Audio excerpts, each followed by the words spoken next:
All right, so now let's go through this and do some proofreading. So I thought of it, you could say salt and pepper shakers. Kind of funny, interesting, kind of domestic, but nothing that's too crazy like a set of steak knives if you're just talking about human births. So it's the best thing I could think of. We could have deleted that whole phrase. We could have said, not, but then we wouldn't be able to talk about heads, right? Because we're talking about heads and then using your head. So remember, those are the threads that you have to keep in mind. Um, if that's if that's a really important part of the essay. So that's why I had to go that route. So we've got to take the risk and pick something, even though we never bring up salt and pepper shakers later. It's still sort of domestic and all of that. So um, and who knows? Maybe if someone's born, if people get gifts for when their babies are born, maybe a set of salt and pepper shakers is given. So there, it's still a little bit of a stretch, but I think it still works. Um, Chris was a mere 2.11 ounces.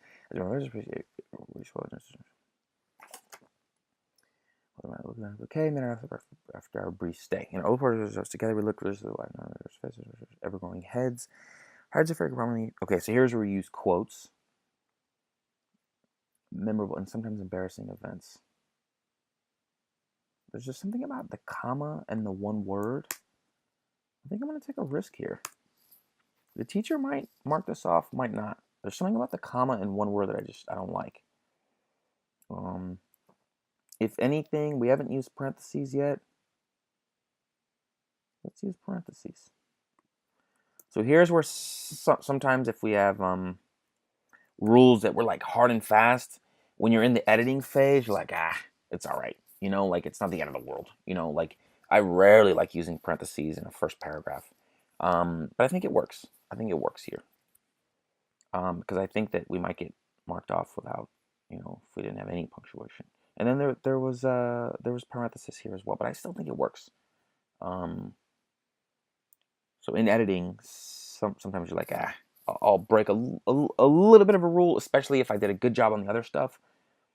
And that's what like writing is all about, right? It's very subjective. So, but editing I think is helpful for that reason. Indeed, taking a few writing risks, alternative perhaps such a rarity as to be born on the trip.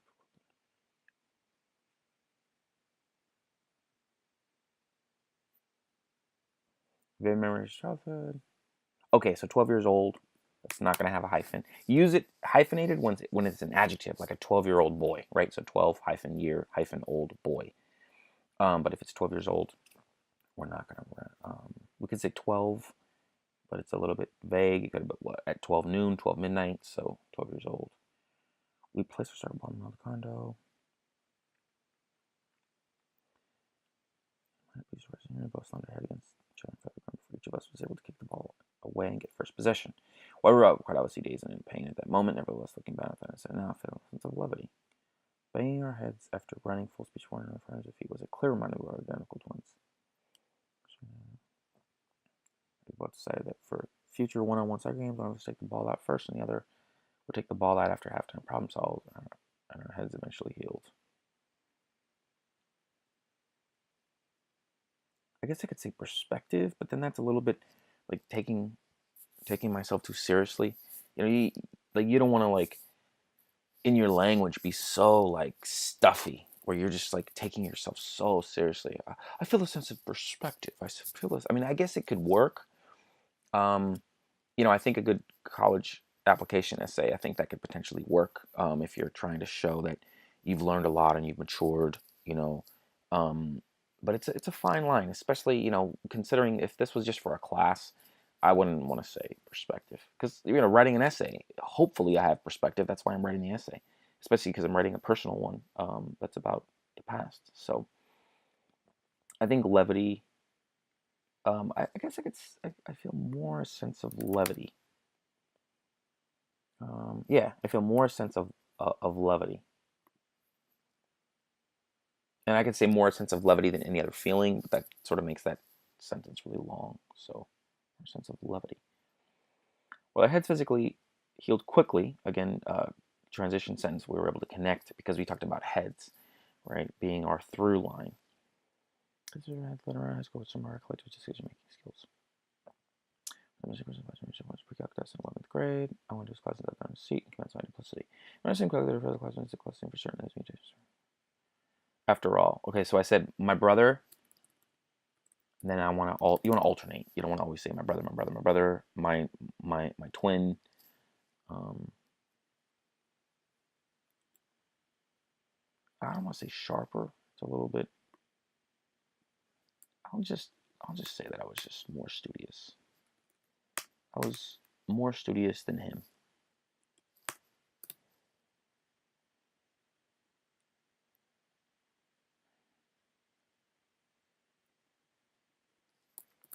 And that you want to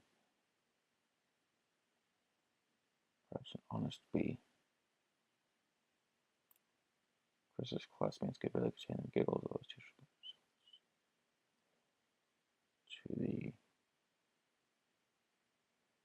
so old twin is kind of I guess we could use this, the old twin switcheroo that we were playing, because I'm sort of being funny here. I guess I could put it in quotes, or I could say the classic, but then it's sort of the classic. It's kind of being arrogant and a little bit flip with regards to what we were doing. We were cheating. It's very different than just switching classes and trying to play a joke on your teacher. So, to the old twin switcheroo that we were playing, I guess we could put this in quotes. I don't know if it works with quotes, so I think it just works like this. We were playing. Let's try it in italics. Yeah, I guess it works in italics.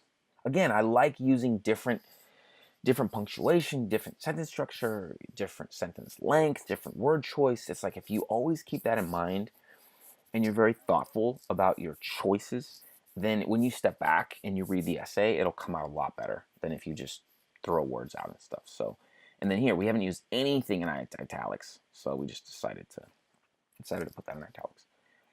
Again, would I use this for a research essay? I don't know. I'm not sure. I probably wouldn't use this at all. I probably wouldn't use any of these colorful language. But seeing that it's personal, I think it works. I realize I almost blew coverage. 20 minutes or 20 or so minutes left to spare. Let's finish math exam.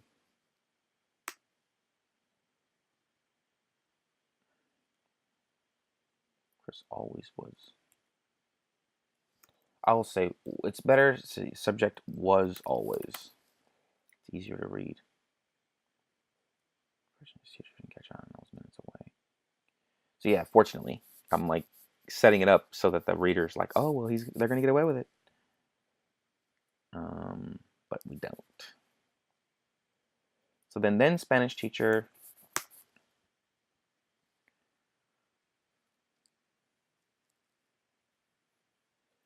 Come to, okay, so let's put my name here, because then it makes it really clear.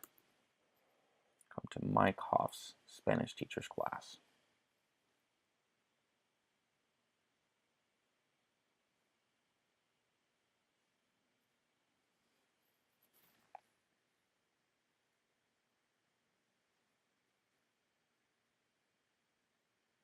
So then that makes it really, really clear. Chris Hoft, there's a note that says, Chris Hoft, go to Mike Hoff's Spanish teacher's class. And even though I'm Mike Hoft, and I'm sitting in Chris Hoft's class, so. Miguel, jig was up when we were caught. Later, finally, Chris was given 0 on the test of freshman semester. But when she later spoke with his math teacher and found they were taking a test that day, they both realized that I was taking his test for him. And again, the fact that I say they and then his, it's still pretty clear here. We don't have to clarify. When they found out they were taking a test that day.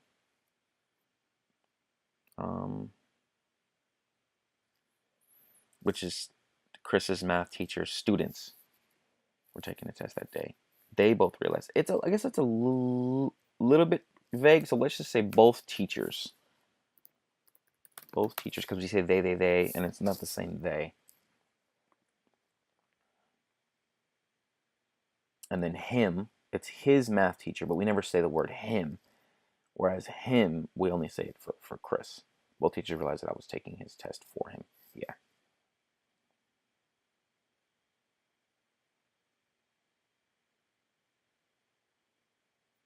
Let's make it even clear. Taking my brother's test for him.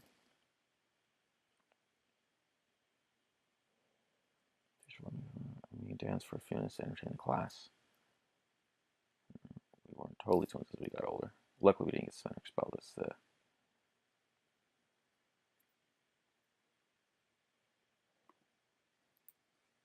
exclaimed. So this is how you do it.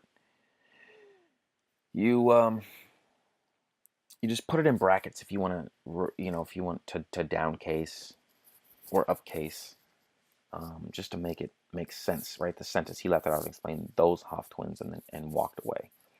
You don't want to put capital words that don't fit in the middle of a sentence. You normally want to use the brackets or figure out a way to phrase it. Maybe put a colon and then you can make the T capitalized. But then you wouldn't say and walked away. But I think it fits better here. I could say exclaimed colon capital those Hoff twins period. But it doesn't really fit there. This is just thrown in as just a quick phrase, and we can kind of hear somebody saying that. It's kind of funny, right? Those Hoff twins. The best use of our heads. So, from each of the play's central families. Yeah, from each of the play's central families, Mr. Two court dressers. From each of the play's, I guess, distinct central families? Nah, I guess it's pretty obvious. And here I make it clear. Even though he's the jester from a different family, this guy looks just like me. So I literally explain that, articulate it clearly.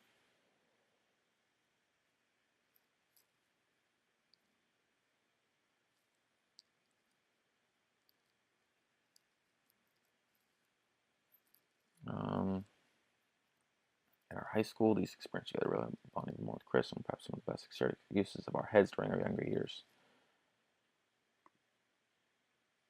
And I don't want to keep using the quotation. Again, another student might use the quotation each time. Chris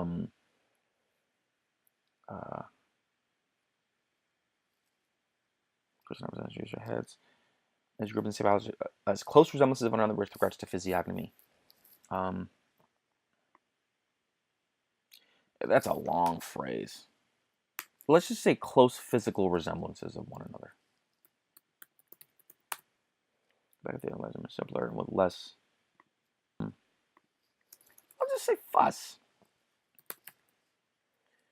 With less fuss. We're not gotten it because it's sort of domestic and it's also it doesn't really minimize. It minimizes the drama because getting a 0 on a test is very different than getting worse things happen, and that's what we're focused on. We're not bringing in other incidents. We might have had other incidents that were horrible and brutal, but this is right down the middle. Like I said earlier, it's right down the middle. So with less fuss, we're not going to take on some of the silly things. One of the wrongs in the case of cheating decisions, silly decisions that we made. Perhaps we might not have learned as much of ourselves. So this is a tough sentence. Let's see if it works. Looking back at things.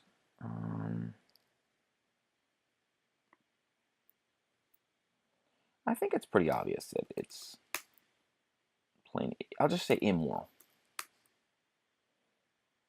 Sometimes plain immoral decisions because it's immoral to cheat. It's not right. But you're saying a lot, and it makes the sentence less unwieldy. I do believe that sometimes even making mistakes and taking risks in life can be as good a teacher. Okay, so there's two things. Making mistakes and taking risks can be as good a teacher. So that's tricky. So I can actually cheat a little here to use that word.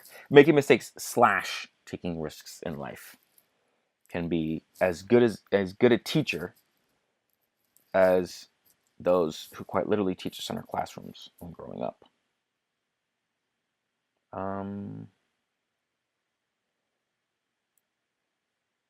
Actually, you know what? Let's just say making mistakes, because it is risky. Even though I talked about it in the beginning, taking risks, it is risks. It is risks. But I think I could say taking risks in life, but sometimes risks are good risks. You know, like buying a house or going off to college and like to leave the state. I mean, there's all risk, right? Everything's really essentially a risk. But even though I mentioned taking risk in the beginning, I can say making mistakes. And you know, maybe we'll change the intro paragraph.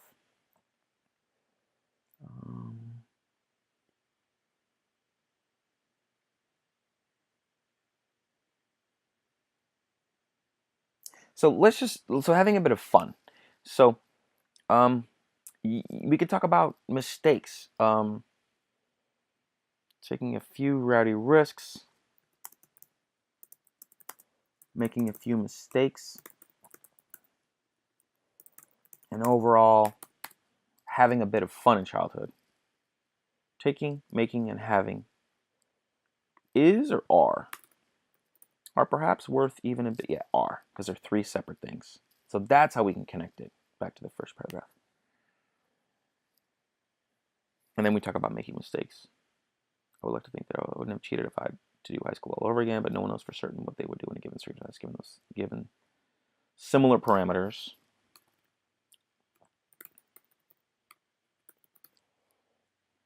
Environment, people in said environment. What say people in said environment? It would be yeah, that's fine. People in said environment, etc. I think environment which includes people, right? Parameters, environment, etc. Conditions, which includes, you know,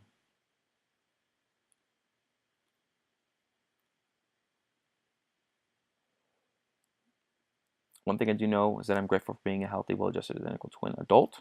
And I do hope that Chris feels exactly the same way today. Yes, this is ready. This is ready to turn in. Now we're gonna cut all this out. And you're usually going to want to have a full, complete, like, so let's call it double trouble.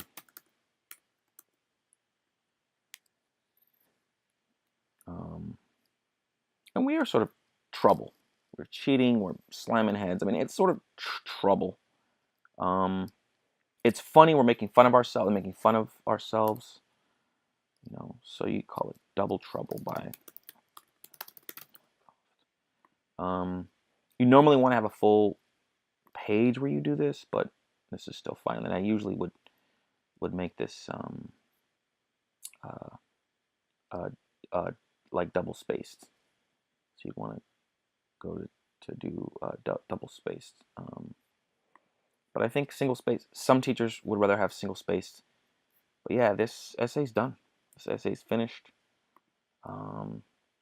Then you can put the teacher's name and the, you know, like Mrs. Smith, you know, over there. You guys know what you're doing in terms of the format. We can have a total different video focused on the format and whatnot, but this is what it would be. Essentially, this is it. So hopefully you enjoyed these videos. I know it was a little bit long, but I want to try something unique to really share every thought process with regards to from the beginning, thinking about an essay topic, etc., and then all the way to the end. So hopefully this is helpful. I'm going to post more of these for different essays, literature, history, etc. Hopefully